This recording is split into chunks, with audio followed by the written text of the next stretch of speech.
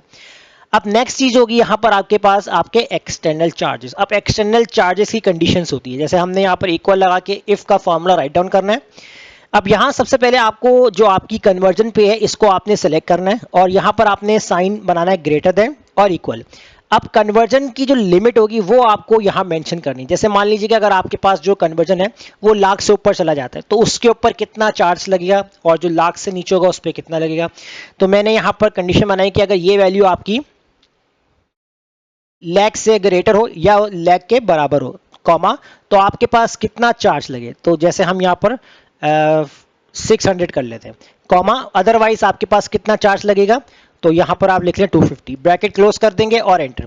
तो देखिए यहाँ पर एक से ऊपर आपके पास जो आपका कन्वर्जन अमाउंट बन रहा है तो उसके ऊपर आपका कितना चार्ज लग रहा है 600 लग रहा है। तो इसको जब आप ड्रैग करेंगे तो जितना लाख से ऊपर होगा तो लाख चार्ज करेगा, कम होगा तो उससे ज़्यादा काम नहीं करेगा। तो जैसे अगर आप यहाँ मान लीजिए कि मैंने यहाँ पर फॉर एग्जाम्पल $100 कर लिया, तो देखिए $100 के हिसाब से कितना 28,000 आ रहा है। तो ये आपके पास कितना बन रहा है 250 बन रहा है। तो एक कन्वर्जन रेट के ऊपर हिसाब से जो है वो कंडीशन सप्लाई होगी। अभी सेम आंसर आ रहा था क्योंकि हमने जो है अभी मैनुअली यहाँ पर डाटा को यानी कि हमने खुद से बनाया।